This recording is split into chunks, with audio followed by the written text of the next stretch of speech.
everybody. My name is Liz Cannon, and I direct the LGBTQ+ Resource Center here at UW Oshkosh, and my pronouns are AM and airs. I also teach in Women and Gender Studies and coordinate our LGBTQ Studies certificate. Very excited about this evening, our discussion on polyamory. We've had programs on polyamory in the past, but we've never pulled off an actual panel of a lot of voices at once. So I'm very excited for this evening. And I encourage people in the audience to write questions in the chat as we go, make comments. Hopefully we'll have time at the end for an actual question and answer, and then you can turn your mics on and ask people questions from the floor. Also note that in the chat, I put the link to our evaluation form, and if you could fill that out after the event, that would be fantastic. So without further ado, I'm hoping our panel members could introduce yourselves, name, pronouns, any identities you'd like to share, and just tell us a little bit about who you are. And to keep things moving quickly, let's start with Devin. My name is Devin. The pronouns I use are they, their, and vis, or viz, however you want to pronounce it. I identify as asexual, pansexual, demi-polyromantic, and genderless, gender vague specifically. That's a neurotype-specific gender identity. I'm also polyamorous, and more specifically, I practice relationship anarchy, which we'll get to defining a little later.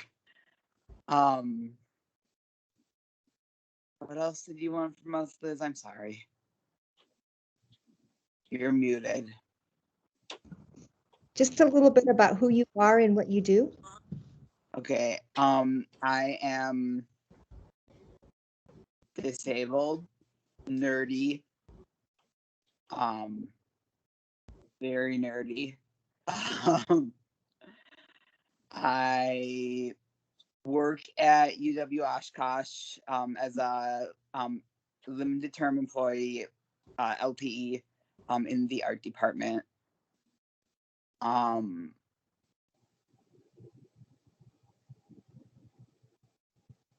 I spend a lot of time fostering animals, as those who were here early might have heard, taking care of animals and taking care of various acquired children. Look, they accumulated me. Not my fault. I think that's about it. Wonderful. Thank you. Victor. Hi there. My name is Victor Raymond, and I am polyamorous, and the reason why I'm here. I also define as bisexual and two-spirit. I'm a member of the Rosebud Sioux tribe.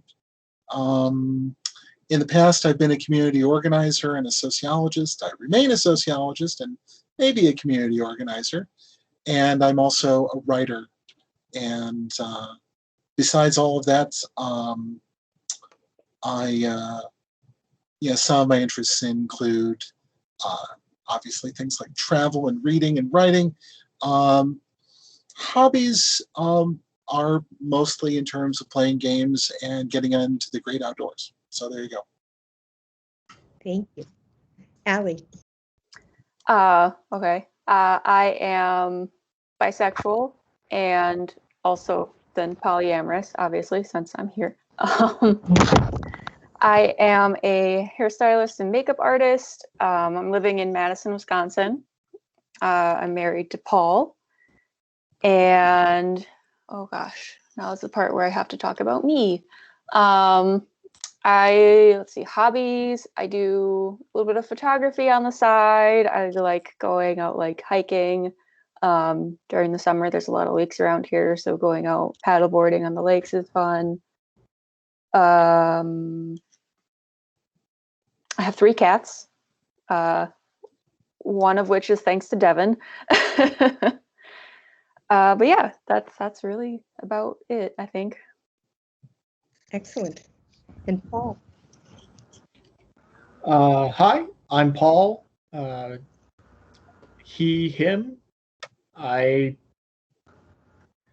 am polyamorous, and that's pretty much all of it. I identify as a straight male. I am also exceptionally nerdy. My main hobbies, though they are in the interim right now, mostly involve LARPing, RPGs, collectible card games, and foam combat, which is essentially just LARPing without the RP. But if I get into that, I will talk forever, and that's not what we're here for. That's another panel. We'll do it another time. I mean, there's a lot of things to talk about the intersection of queerness and LARPing. I only did my WAG's capstone paper on it. Exactly. Cool.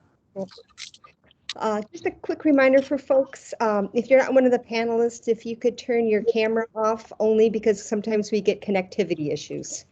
So, but please feel free to write questions and comments in the chat. So our next question is, start with the basics. How do you define polyamory? What does it look like in your life? And maybe if you could talk about your current or past relationship statuses relative to polyamory. And this time, let's start with Victor. Okay. Let's see here. Polyamory to me is responsible non-monogamy as a basic definition, and polyamory sometimes gets defined, as I understand it, to be a little bit more specific than that, because there's lots of different forms of responsible non-monogamy. But polyamory involves being in relationships, being open to relationships with more than one person, and being responsible to those other people as having meaning and importance and a kind of relationship to you. How you define that is up to you. For myself, I've been in a long-term relationship with my, I would say, primary partner, and she and I have been together for quite a long time, long enough that we've ended up adopting someone into our family who came to us a little later in their life. And in addition to my partner, Lynn, I also have a relationship with my partner, Tristan, who is, let's see here, he is heterosexual biromantic. And so our relationship is on that basis. And he's an important person in my life as well. Past that, I've been in, and we have been in relationships with other people, other men, other women, and at different times in the past. And we'd be open to that again in the future. Probably from the outside, we'd look like a relatively conventional older adult couple, except that almost as soon as we start talking, you'd find out that our lives are more complicated than that, and our relationships are unconventional. So that'd be a start. Thank you. Alli. Could you repeat the question? Mm-hmm. If I remember to turn my mic on, I can. How do you define polyamory, and what does it look like in your life? And then maybe talk about your current or past relationship status relative to polyamory. Okay, thank you. I would define polyamory as, like Victor said, responsible non-monogamy, or I also like to call it ethical non-monogamy. And also just kind of the more specific of having more than one romantic relationships.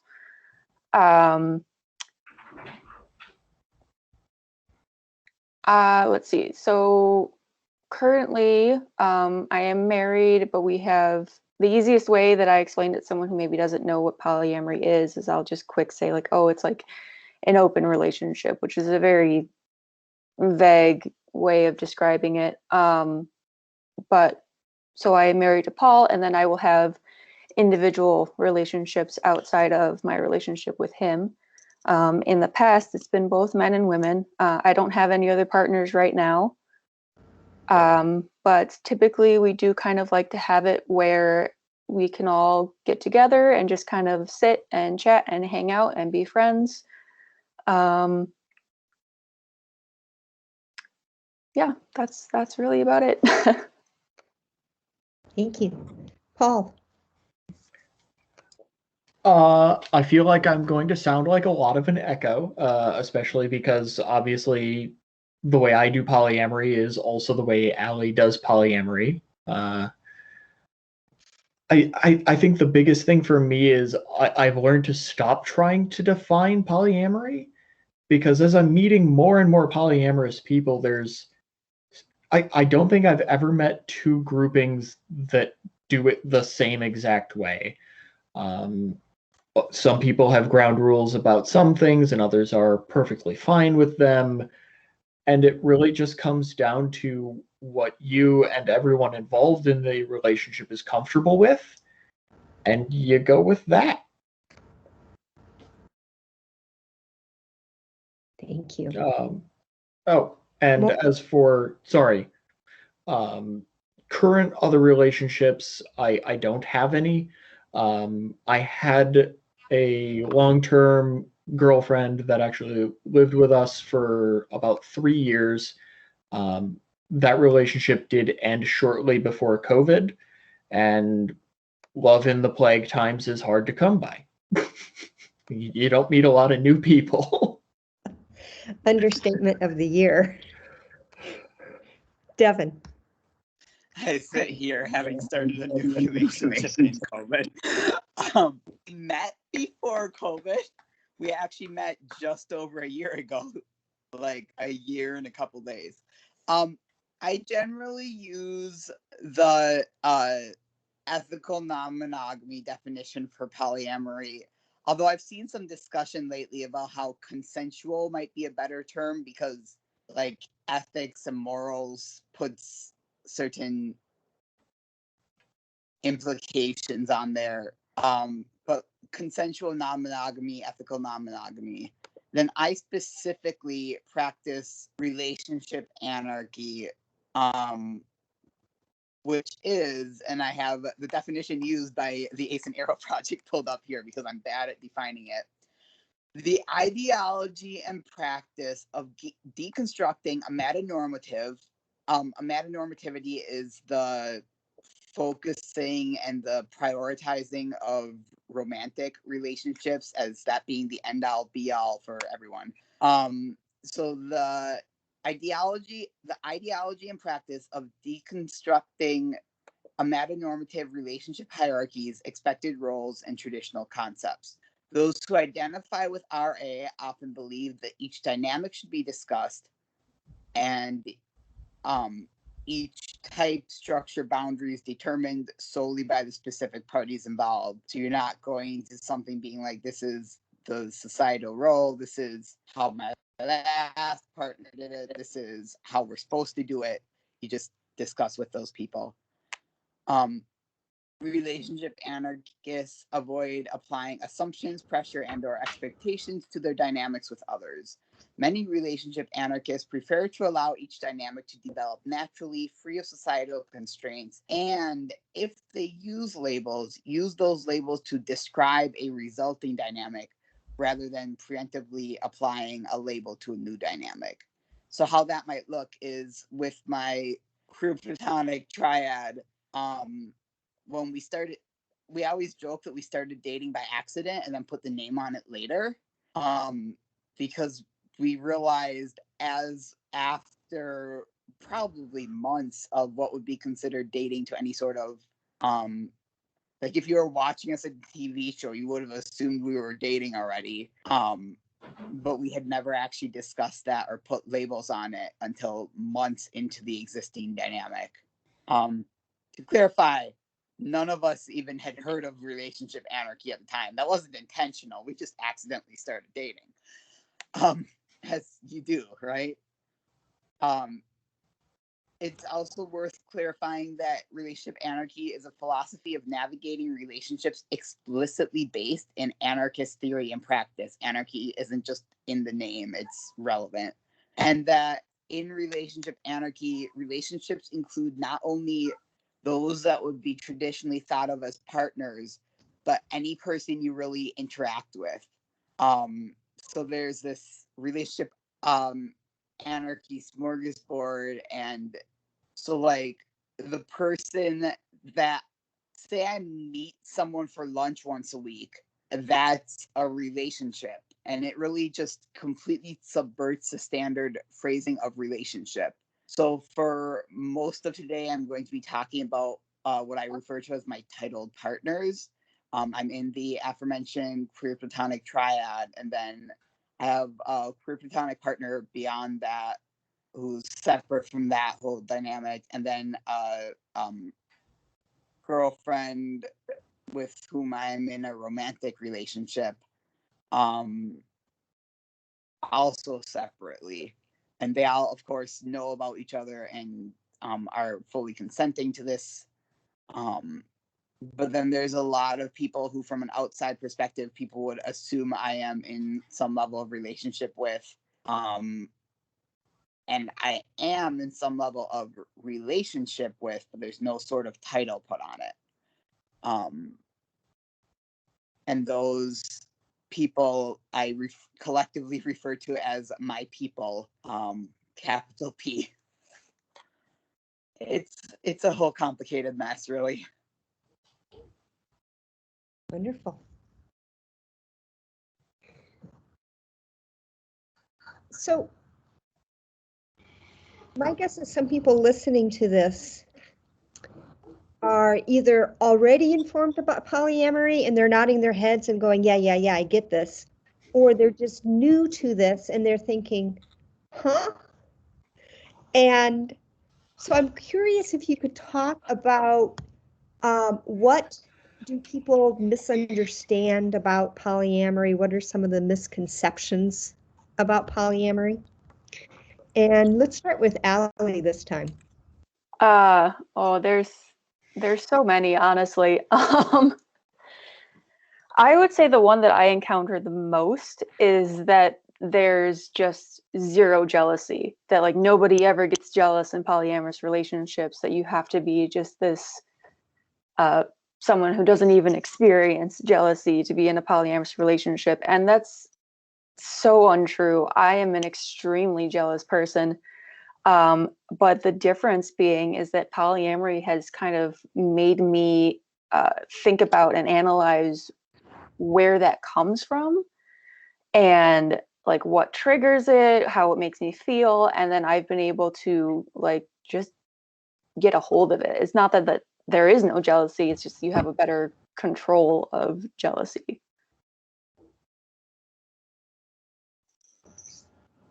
Paul?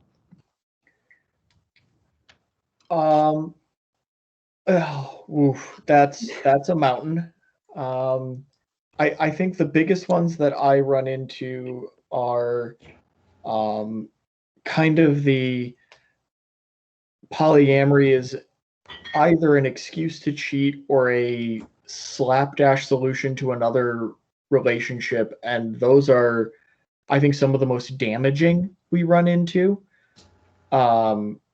because obviously almost every one of us, I think I'm the only one that didn't say something to the effect of ethical or moral or consensual non-monogamy. Everyone in the relationships is aware it's always something that you should discuss with, and a lot of people on the outside looking in don't always get that.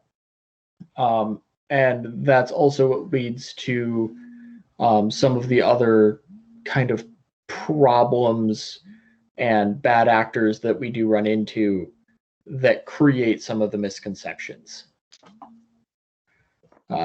Hopefully that made some sense. Devin.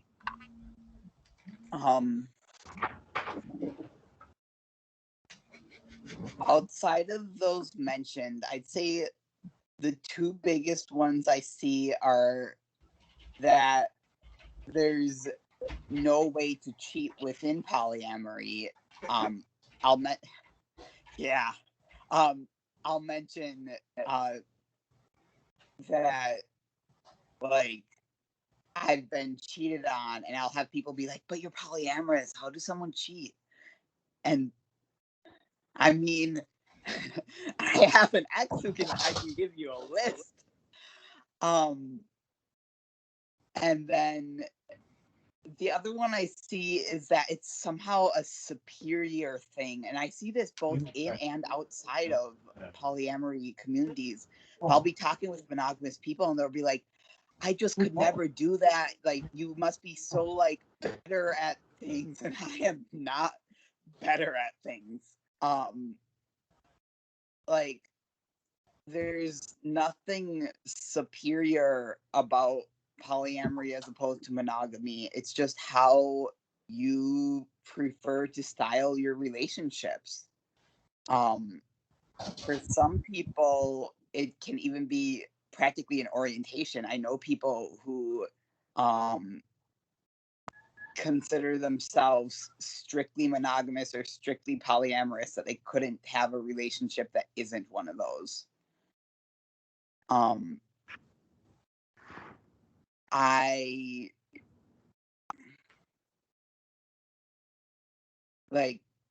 think those are the two biggest in summary, outside of what's been mentioned.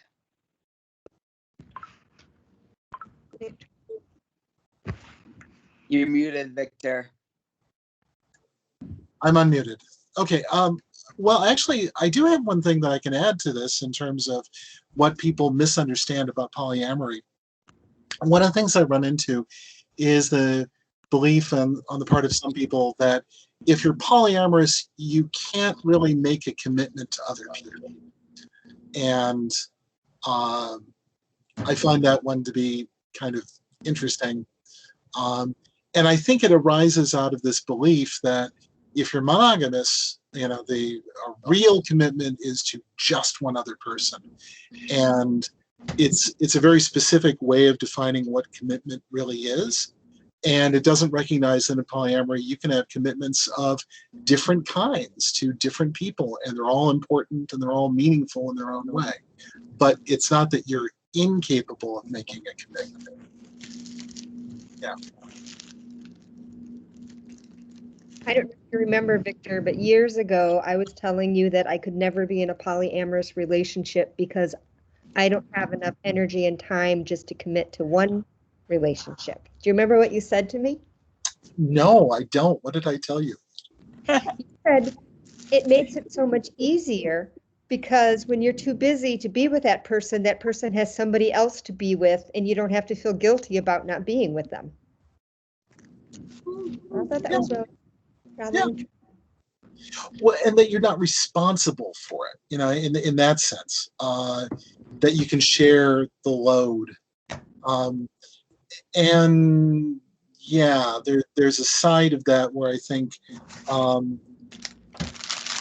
I genuinely believe it has to do with how people experience their own degrees of comfort and what they're looking for. And that's one of the reasons why monogamous relationships, I think, that they are important. And there's some people who want to suggest, well, everyone's a little polyamorous, and I'm like, no, that's like saying everyone's a little bisexual. Don't do that. And that there should be room. And I've met people who are like this, who they are monogamous and complete with one another and in a coupled relationship. And that's great. But not everyone's going to be that way, and that's okay.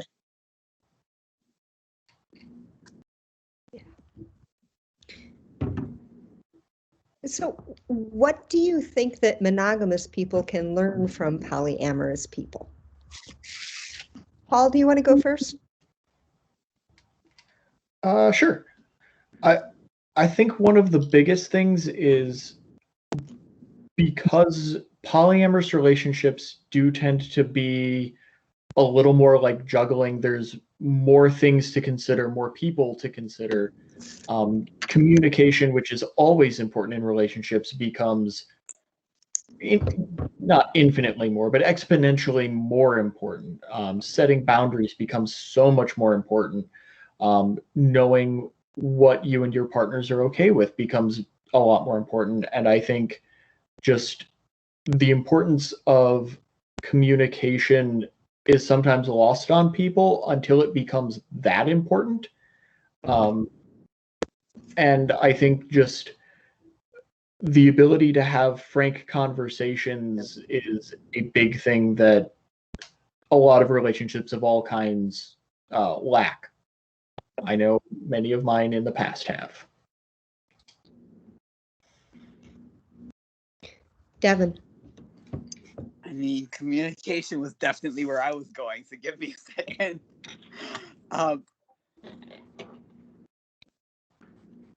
I guess going back to that sharing the load thing, and bringing in some of the relationship anarchy thing, your partner doesn't have to be your end all be all in life, monogamous or not.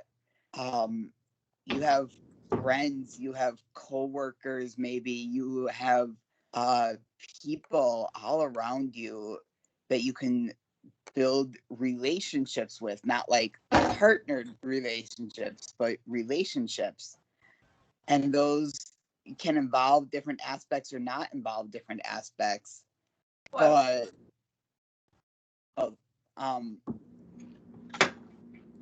but that just that sharing the load, like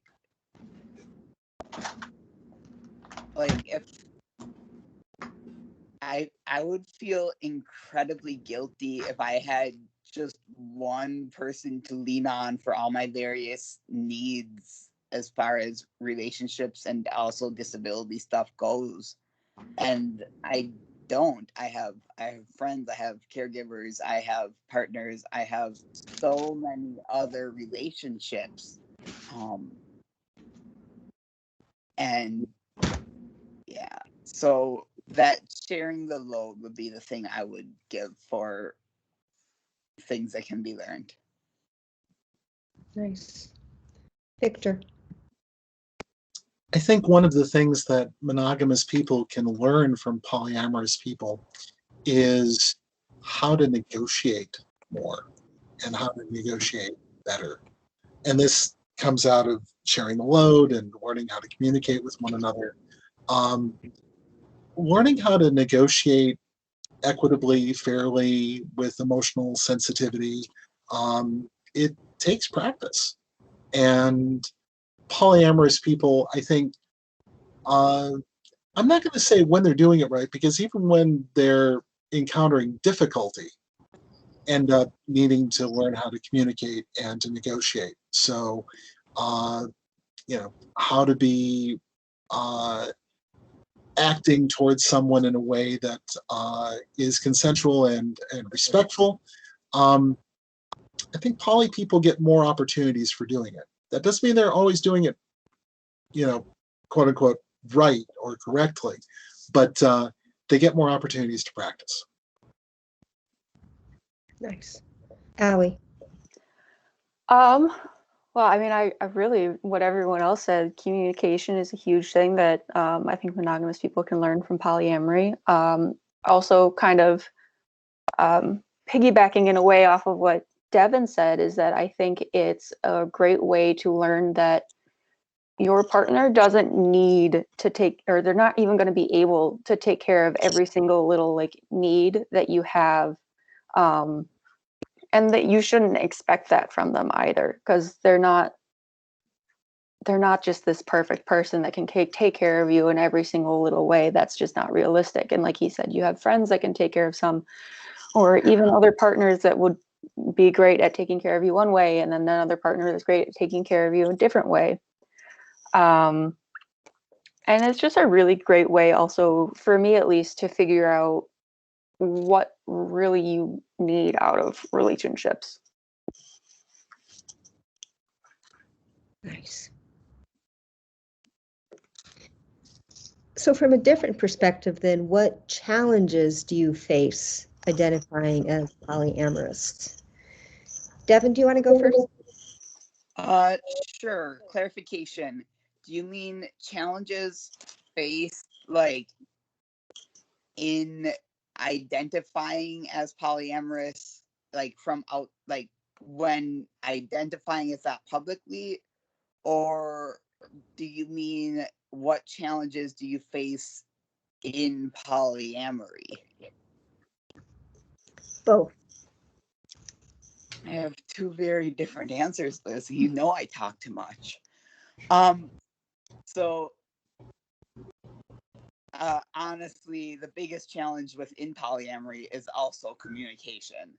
Communication and knowing boundaries and figuring out your own boundaries, because sometimes you don't even know where your own boundaries are until you have need to. Challenges faced in like identifying as polyamorous, the biggest thing is just dismissal and confusion. Anytime it comes up, it turns into either real quick, let me give you a 101, not even a 101, a 090 level class, like on that's what this is, and here's all this information, and I just wanted to make a joke about my girlfriends, but now all of a sudden I have to sit here and educate you. Hello, it's 5 minutes.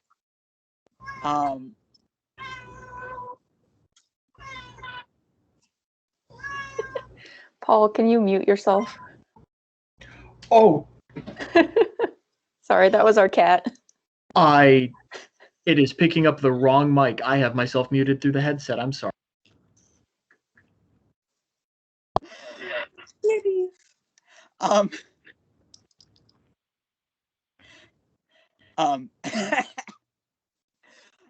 Anyways, so that confusion, and then also a lot of like dismissal in that being polyamorous makes my relationships lesser than someone else who's monogamous.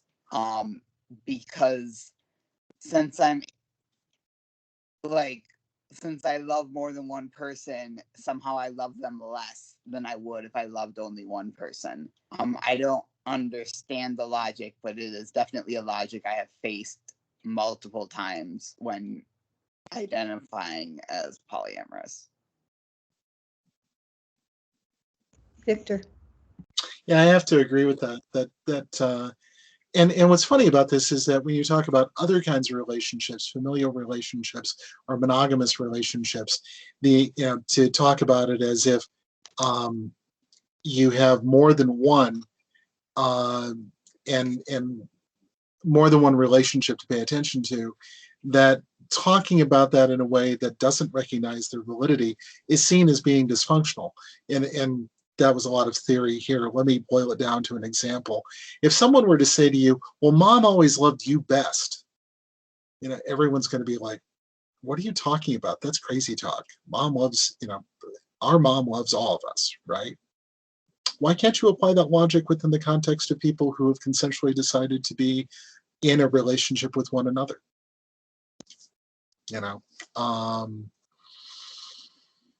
I was actually thinking of something slightly more lighthearted.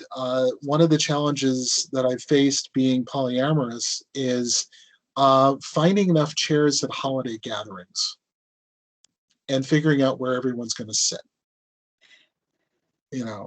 And you're saying, oh, well, that never happens. Actually, it does. It can be kind of like okay, let's see here.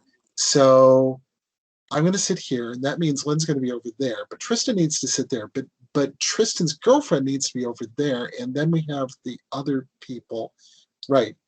Suddenly we have lots and lots of people, and that's all actually, once you get it all resolved, it can be a lot of fun to have everyone over,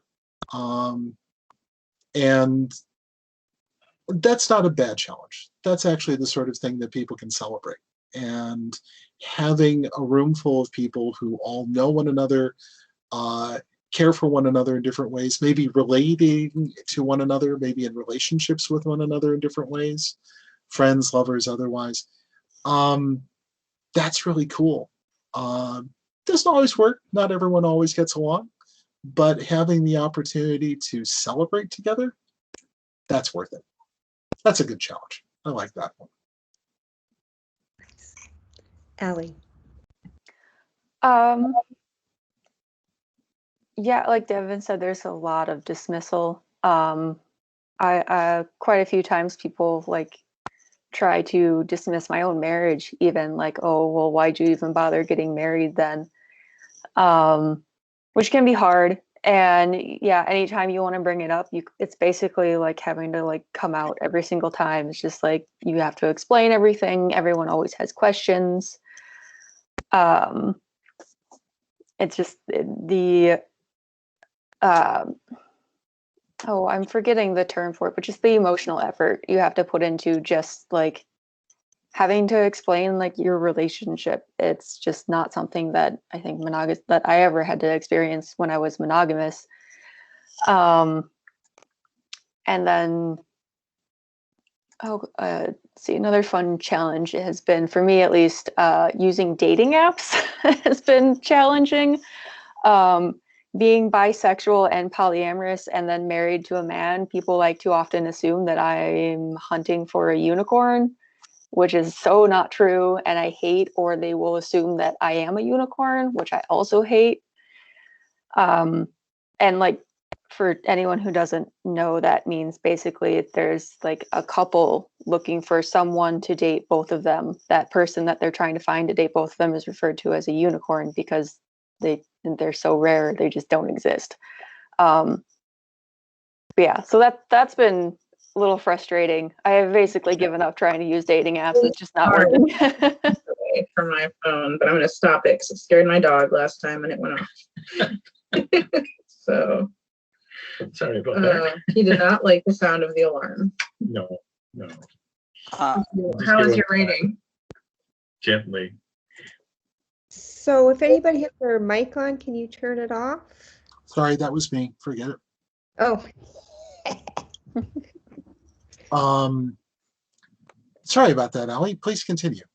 Oh, I was done actually. So I was going to actually ask you a thing about unicorns. Isn't it also the case with unicorns that that third person is someone that is assumed to be in a lesser position vis-a-vis that couple that's looking for them?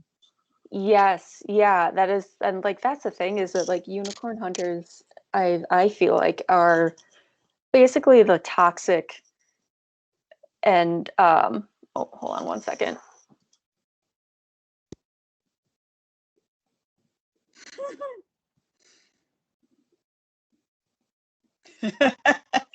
Sorry, my cat was getting into something he's not supposed to. Yeah, I would say that they're fairly toxic because yeah, they do tend to treat that third person as kind of lesser or more as just like a tool or like an object for their couple.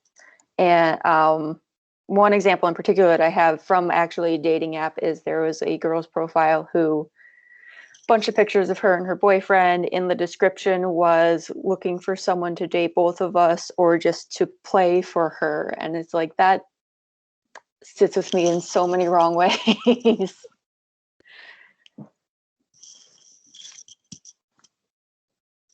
Yeah. Paul?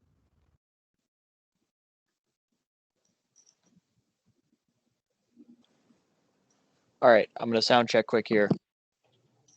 You're good. You're good. It was me. Awesome. Yeah, I had the cat thing. I've got two mics on my computer, and apparently Teams picked up the wrong one automatically. Sorry about that. We were on challenges. I think one of the biggest things that I worry about being a polyamorous male is real often the people who misuse polyamory to Alli brought up unicorn hunters. The other thing that I think I get seen as on occasion is what I refer to as a collector, someone who just wants all of the partners and doesn't actually put effort into all of the relationships.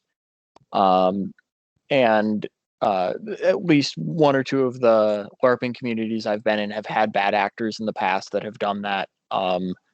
So it's been a bit of an uphill battle every time you bring it up in those communities. You're going to get some sideways looks about, oh, it's another one of these guys. And I mean, that's just something I have to work against because people like me have ruined it for everybody else. So it's a matter of people like me then having to fix the problems. As far as from within polyamory, I think one of the biggest things is trying to balance everything. That's always been a lot of my issue when I'm in multiple relationships, is trying to make sure that I'm being fair, making sure I'm not spending too much time with one person and not enough with another, or conversely, spending too much time with one person and annoying them, because I tend to be very high energy most of the time. Call you back a little later. And, just making sure I'm balancing things instead of hyper focusing on one or another, or pulling back because I don't want to hyper focus on anything. At this time of night. Lovely. Yeah. We still seem to be picking up extra noises here and there. Thank you, Paul. Really well said. So Alli has brought up coming out. You all have also talked about coming out. Can you talk a little bit more about this sort of coming out as polyamorous? And do you see it in ways that are similar to coming out, maybe about one's non-normative sexuality or gender? Are there differences in coming out as polyamory? Do people who are polyamorous talk about coming out as a thing? Just really curious. Well, coming out as polyamorous, I think the time that I ended up realizing that this meant something to me, I'm not sure. I certainly didn't know the word polyamory. I'm not sure it had been coined. I was in high school and I was dating a young woman, and I knew I was bi, but she wanted to date someone else. And at the time I thought, and then we talked about it, I said, well, I think it's perfectly fine so long as you're spending an equal amount of time with me, which is your high school self coming back and coming up with stuff, whether or not it actually works or not. But I was pretty open in college and afterwards about being first in an, as we would have called it, an open relationship, but then later, coming across the term polyamory and saying, yeah, that's kind of where we're at.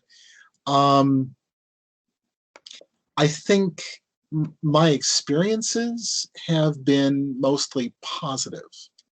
And I say that, I think because I've been out as biracial, bisexual, I'm polyamorous, and I'm a gamer, and I read science fiction, and all these things are stereotypically thought of as, oh, well, yeah, you're that kind of person, right?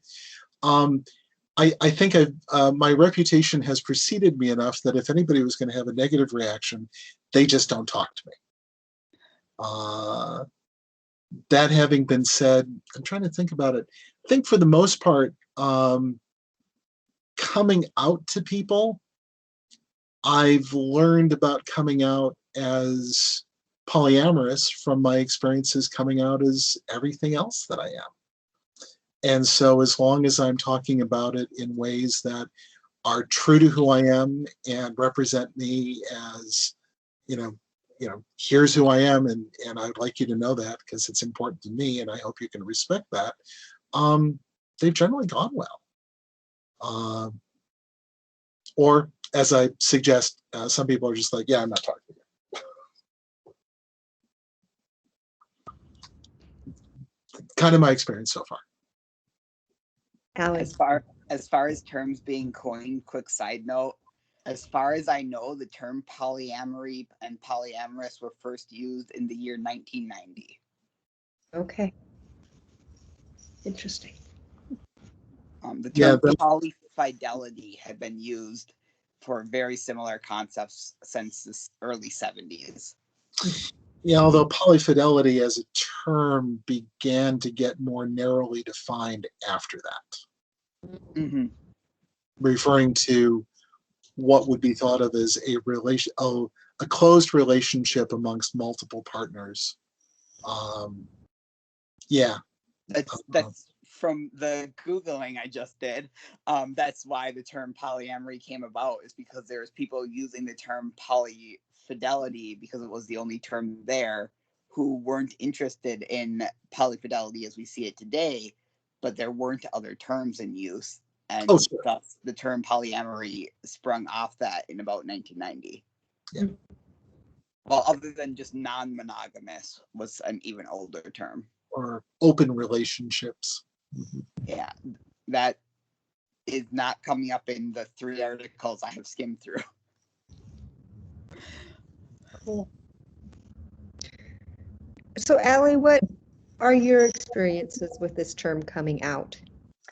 I mean, like Victor said, it's been very similar to just coming out as bi. I have to do it as often. It's been mostly positive so far. I do tend to find a lot of people don't necessarily understand it. I always have to answer questions about it. I'm usually surprised if somebody is like, "Oh yeah," and then they don't have any follow-up questions. But it's been mostly fairly positive. There have been a couple that, to my face, they did not act negatively, but then found out later that they were bad-mouthing me to a friend of mine, who thankfully she stood up for me and told them, well, like, they were asking her all of the questions that people normally ask me, and they were being very dismissive of my marriage. And she just kind of straight up told them, like, well, then you should talk to her about it. And they never did. But that's really been the only negative experience that I've had with it. Yeah, it's mostly positive, mostly all right. You kind of have to like suss out who's okay to mention it to. But for the most part, it's gone well. Good. Paul. So I don't actually use coming out very often as a descriptor for it, just because I guess there are so many bigger things that people come out about, in my opinion, like much scarier things in today's world, that I'm willing to bet everybody else on this panel has had to come out about things that were a lot spookier than, oh, I can have multiple relationships and everyone in those relationships is okay with it.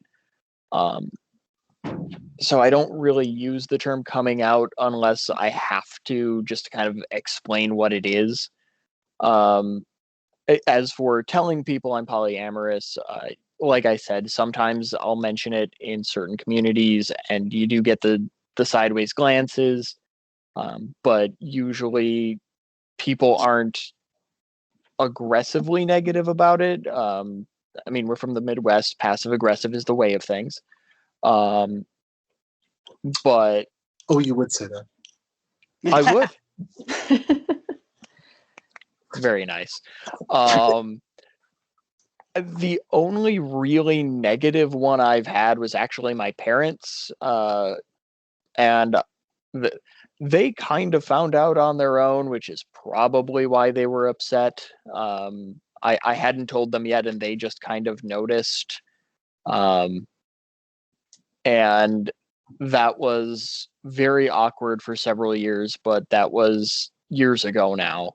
And the only really unfortunate fallout from it has been that they've asked me not to tell my extended family about it until all of my grandparents are gone, which I've never been super close with the extended family, so it's not a huge deal for me, but that's the only really like overall negative I've had.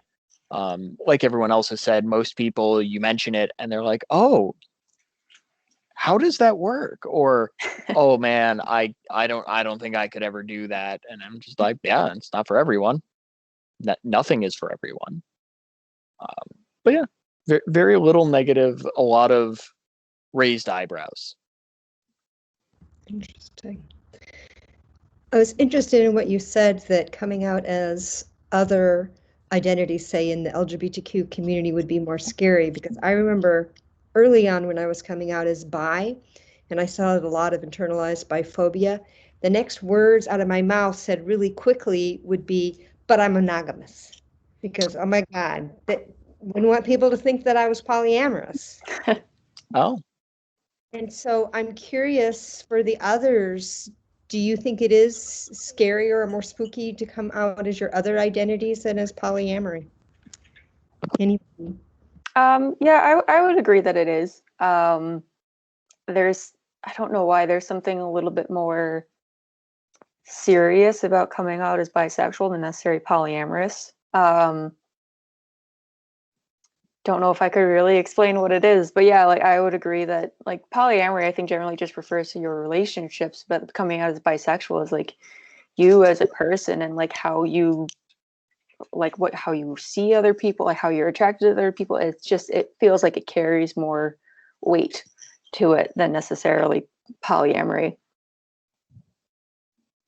And then I've gotten the assumption a lot that, oh, of course you're polyamorous because you're bisexual. It's kind of like what you were talking about earlier. And it's like, no, they're not related in any way.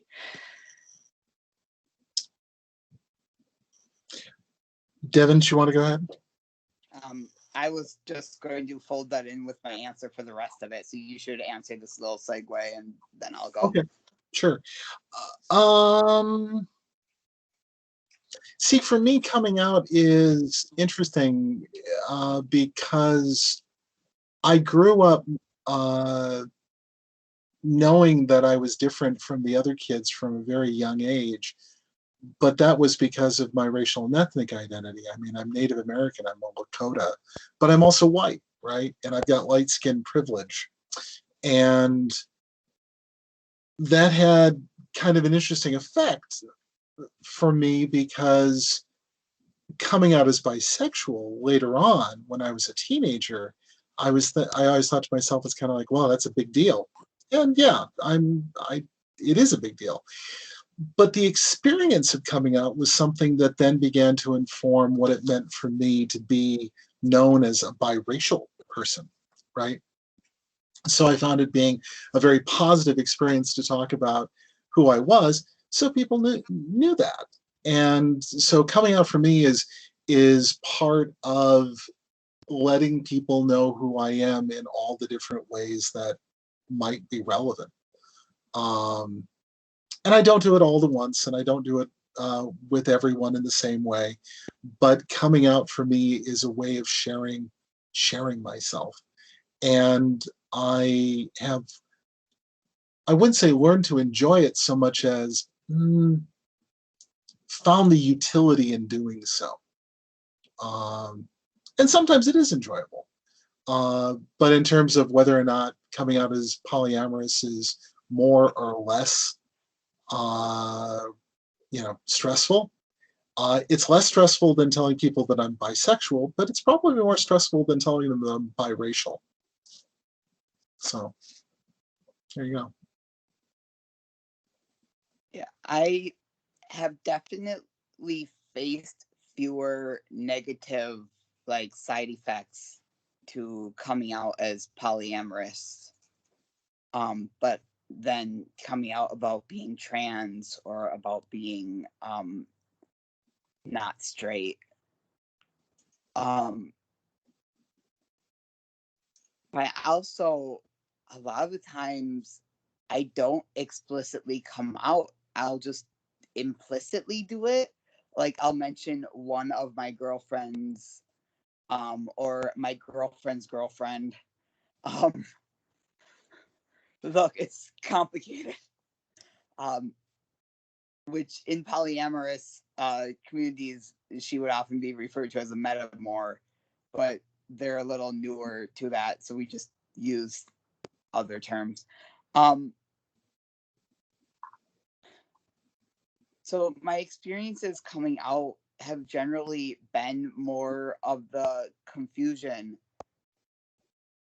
but I wonder how much of that has to do with order. Because if I had tried coming out as polyamorous before coming out as not straight or not cis, would there have still been those people in my life? Would they have like done the same things? And I don't know, because that's not what happened, and you can't know. But it's a thought experiment that I've run through a few times. I don't know about scariness, because again, I don't mention it very frequently unless it's relevant. Like I'll mention like, oh, I have an ex that lives over here, but I won't mention that my current relationship was going long before I ever started having anything with that person, much less before it ended. And no one's actually bothered doing timelines for people I haven't explicitly come out to. So no one's been like, oh, you mentioned you have an ex from like a year ago, but your relationship is like 6 years old. And no one's ever been put that together enough to be confused about it.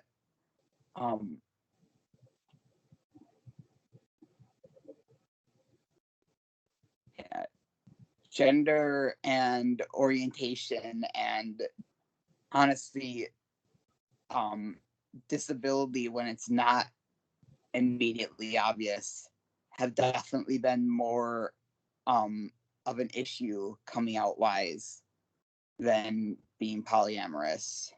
Or things like, for another thing, a lot of pagans often refer to as coming out as pagan as coming out of the broom closet.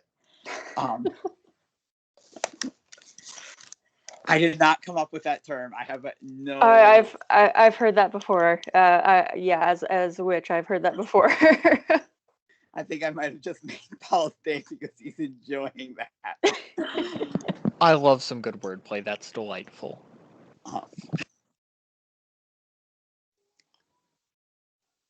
And polyamory probably ranks around coming out as pagan for me, because it's pretty equal levels of scary, although not necessarily to the same people, and pretty equal levels of I don't bring it up if I don't have to, because I'm very much a go with the flow, just kind of let things go type person. Nice. So my one of my interns helped me come up with these questions, and this was their favorite, which has the word favorite in it. What is your favorite thing about being polyamorous? And Alli, do you want to start? Sure. That's actually a really good question. I would say that my favorite thing is that I did come out as bisexual after Paul and I had already been married. So it's kind of been a way for me to explore that side of myself and kind of really figure out where I fit in with like the queer community and everything. And like I had kind of started doing it before we were polyamorous, but it was nice to actually be able to date women without having to go through a divorce or anything like that. But oh gosh, yeah, that's really been probably my favorite thing, is just being able to explore that side of myself and like not feel like I don't really have a good term for it, but yeah, just that's been my favorite part. Paul.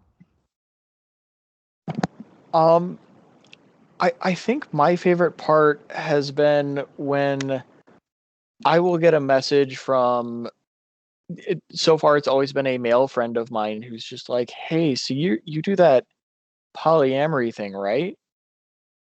So me and my partner have kind of been talking about it. Do you mind like talking us through how that works? And like when someone is comfortable enough and believes well enough that it is a healthy thing you can do, and that apparently I do it healthy enough to talk to about it, like it's really affirming. It's really nice to be that, like, the person that people come to ask questions, even if they're not interested in trying it, that they will feel comfortable enough to come to me and to say, just so I don't put my foot in my mouth, how does that work? Just being an information source, it feels good. It feels like I'm actively doing something positive as a poly person. Really nice. Devin. I'm just sitting here very heartwarmed by Paul, the polyamory ambassador.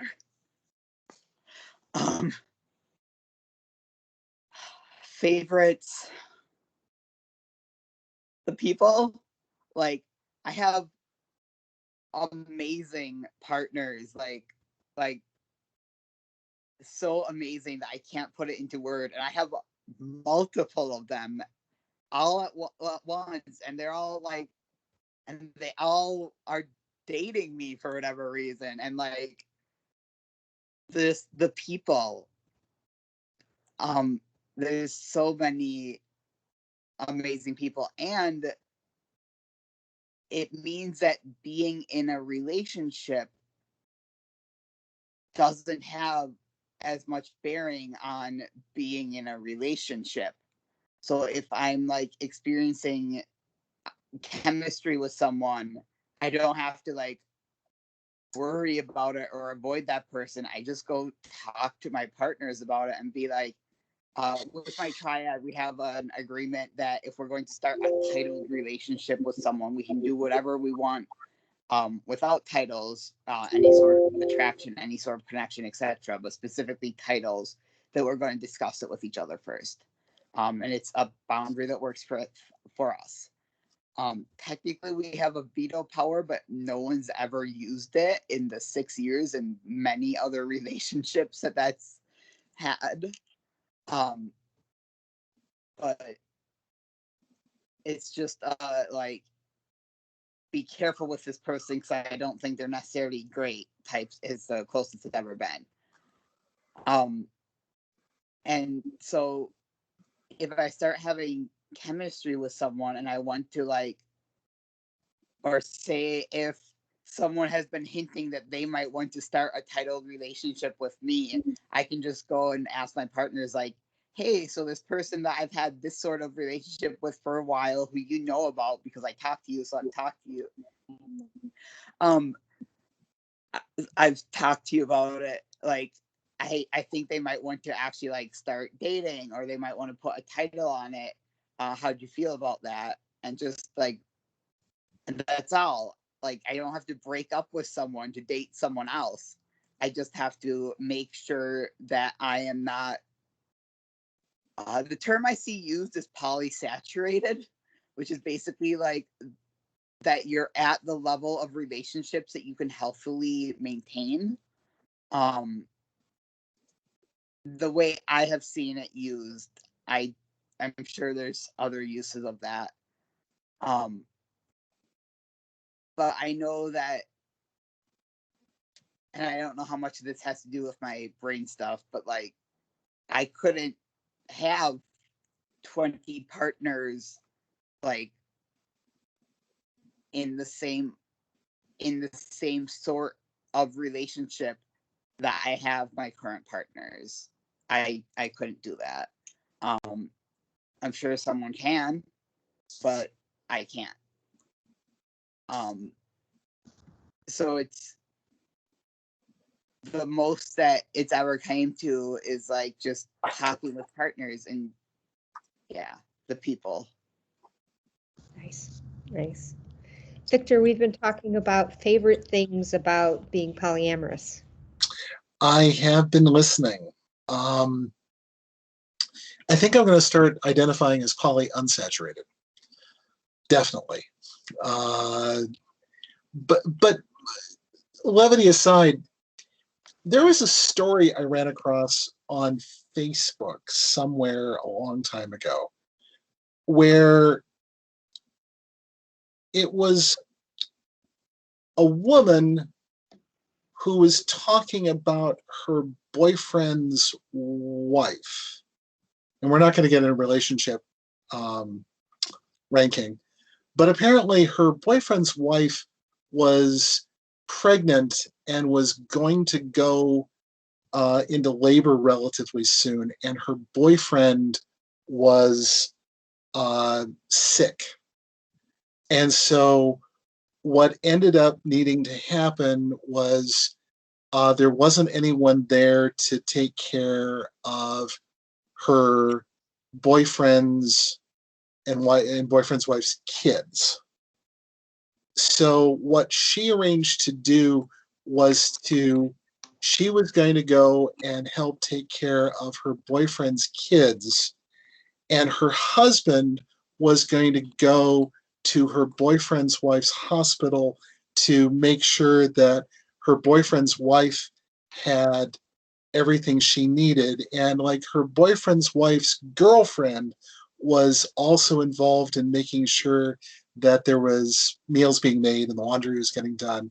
And this was aside from what her husband's girlfriend was doing. And it was all, and there's this whole story, and what it was all about was that because everyone recognized that they could be there for one another in different ways, that they were there for one another in different ways.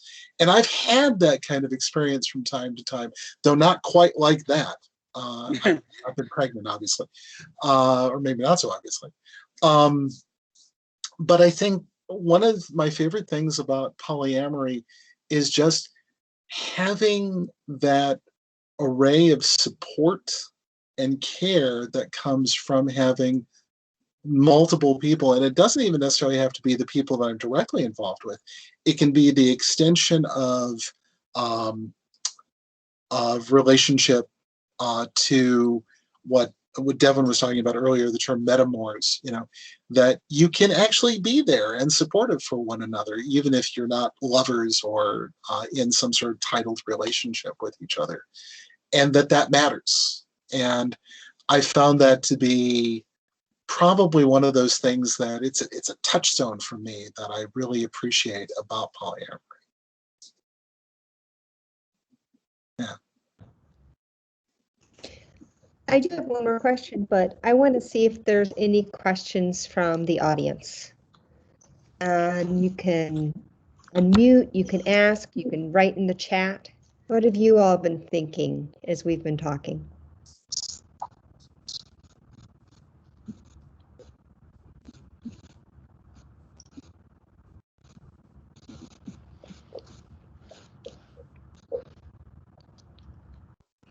The only problem with cameras off is I can't see people madly typing.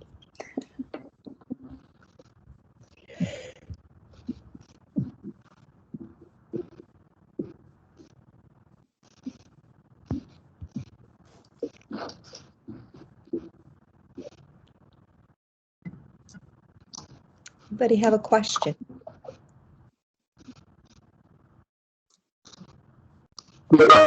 Things. Aha, we have one. I know that polyamory is different for everyone, but are one-night stands typically seen as cheating? That's a great question. That completely depends on your relationship. For me, it wouldn't be. For me, I'm allowed to do whatever I want outside of titled relationships without even talking to my partners. I mean, they'd get pissed if I was being super unsafe about it. Like if I met some random person on the internet and went over to a private, like house of some sort, or apartment or whatever, without like making sure the proper like safety plans were in place. Like my partners would be upset about it because I wasn't taking care of myself, but it's not cheating in our relationship. In other relationships, it could be. I don't know if anyone else wants to talk about that because not my experience. I wouldn't necessarily say it's cheating. Like Devin was saying, it entirely depends on your relationship and what boundaries or what have you've set with your other partners. Me personally, like, we don't do one night stands. Typically, if I'm interested in someone, it's going to be because I want a relationship with them. But if one of my partners was interested in one night stands, as long as they communicated that with me and like made sure that I was aware that that's something that they would like to do, then it wouldn't be cheating. But if they're keeping it a secret from me or not telling me, then yes, it's cheating. Yeah.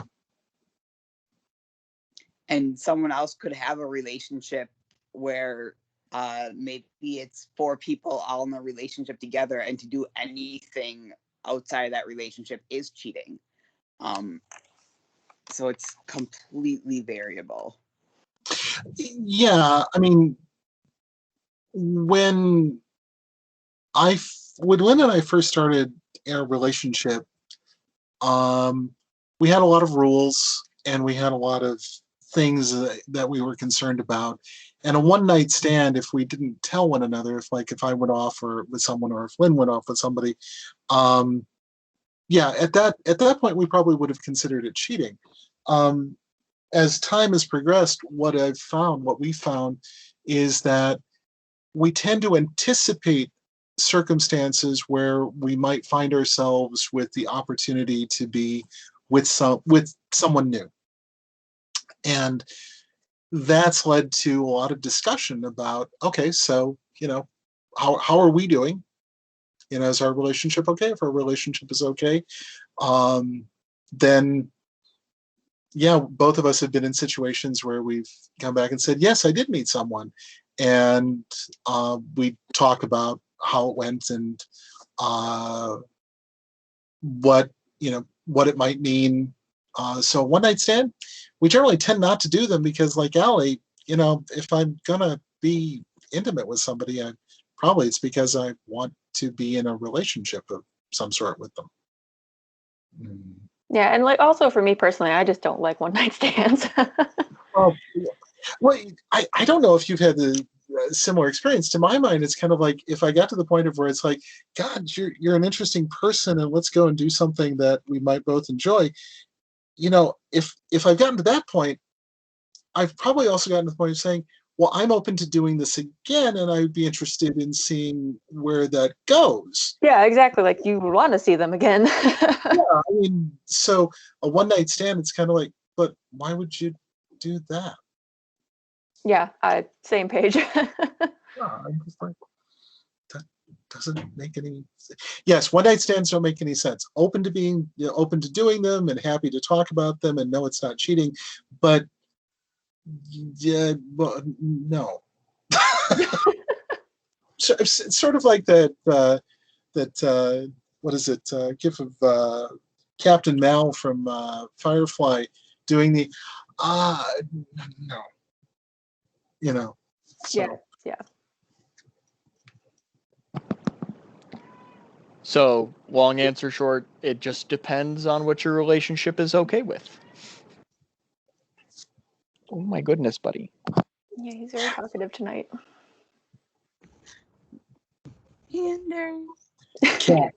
Cats can get jealous. Yeah. Really good question. Anybody else have a question that they've been wondering about?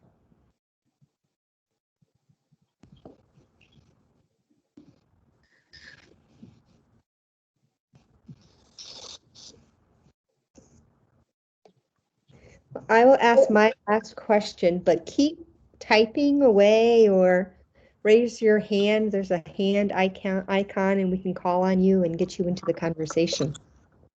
So my last question is, what do you think the LGBTQIA+ community could do to best support polyamorous people? And let's start with Paul. as possibly the least qualified person to say what the LGBT plus community should do. I love you. I frankly have no idea, because it seems that they've got so many other things. Okay, pardon me. You can't keep the shirt, Anders.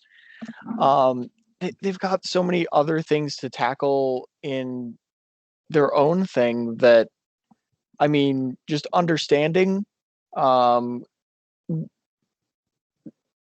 of being able to talk about those misconceptions, and that's a cat. I'm sorry.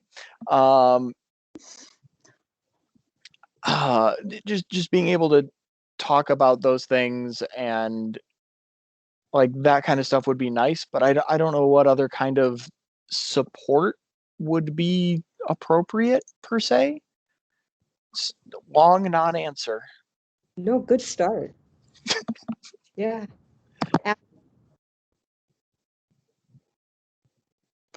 Alli? Oh, yeah, that's honestly kind of a little bit of a tough question. I don't necessarily think that polyamory is a part of the LGBTQ community, so I don't really know if there's like, I mean, I guess what Paul said is just be open to discussion. I would say like treat it like you would a monogamous, like treat them as valid relationships just like you would a monogamous one. Victor? Actually, could I go last on this one? Devin? Okay. So I'm coming at this from not just polyamory, but specifically like relationship anarchy, and also from being an A-spec person. The relationship escalator has got to go. Like this idea that relationships have to follow the certain progression, and if they're not moving quick enough, they aren't valid, or if they're not moving in the right direction, they're valid. And it starts with like dating, and then you get more emotionally invested, and then it's a committed monogamous relationship, and then you live together, and then you get married, and then you have kids, and like this relationship escalator. It's not helping anybody. No, this is not queer specific. That's anyone who's involved with the relationship escalator, frankly. Normativity is also a huge issue. That's again this idea of like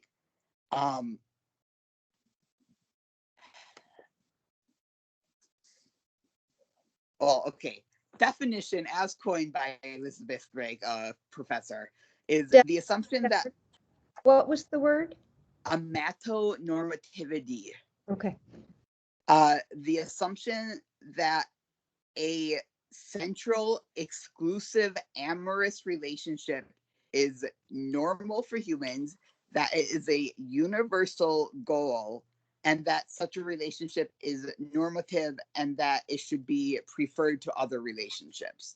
So that it's this concept that romantic relationships are something that everyone wants, and if romance isn't part of a relationship, it's not a valid relationship, and that if you don't have a romantic relationship, that you're missing something. Amatonormativity is really harmful, both from a polyamorous perspective, from a relationship anarchy perspective, and from like and from the perspective of anyone on the ace or arrow spectrum. Or not anyone, but the general communities therein. Those are probably the two biggest things. Is just, I guess, just quit putting certain types of normative relationships on a pedestal. And we've seen this for ages. We've seen people being like, well, my relationship is the same as yours. We're just both guys. And like, we still want the white picket fence and the 2 whatever children. I think the average is actually 1 something at this point, but whatever. And like, there's a lot of assimilation, cultural assimilation in the wider LGBTQ community. And that doesn't help anyone. It doesn't help the queer community, and it doesn't help people who aren't in the queer community. And it's especially damaging to like polyamory. And I've seen it within the polyamorous like communities as well. This idea of like, oh, well, we're just like you. We just have 3 people married together. And that's the just like you narrative means that being like you, this normative ideal, is superior. And that's just really damaging to society, frankly. So yeah, sorry, I have lots of thoughts on this one, but I'll end there. Really well said. Thank you. Victor. I actually was kind of hoping Devin would do that. And I was really great to hear all that stuff because that's a great springboard. Yes, everything that everyone said so far, but let me put this in a more LGBTQIA plus context. And that is, in this long drive for marriage equality, for recognizing the validity of committed relationships between same-sex couples, same gender couples, let's be clear. That's led to that amortivity, the heteronormativity of you've got to be in a couple and you're going to get married and all of that. And the history of the queer community, the LGBTQIA plus community, is not always that. That in fact, there's been a great variety of kinds of relationships. Not and couples are one, but throuples are another, and open relationships are yet another, and ongoing relationships of different sorts, but not in this relationship escalator sense that Devin was rightly pointing out earlier as a problem. Precisely because LGBTQIA plus people have experienced discrimination not only for who they love, but how they love, that they should remember that when looking at polyamorous people and saying, oh yes, because that's been a part of what it means to be not straight for a long time. So this drive for marriage equality should not be a drive for marriage exclusivity. That in fact, instead, what we should be doing is valuing all the different kinds of relationships that are possible, because that's part of what it means to be accepted as lesbian, gay, bisexual, transgender, intersex, asexual, aromantic, all of it. It's all been there, and we should never forget that.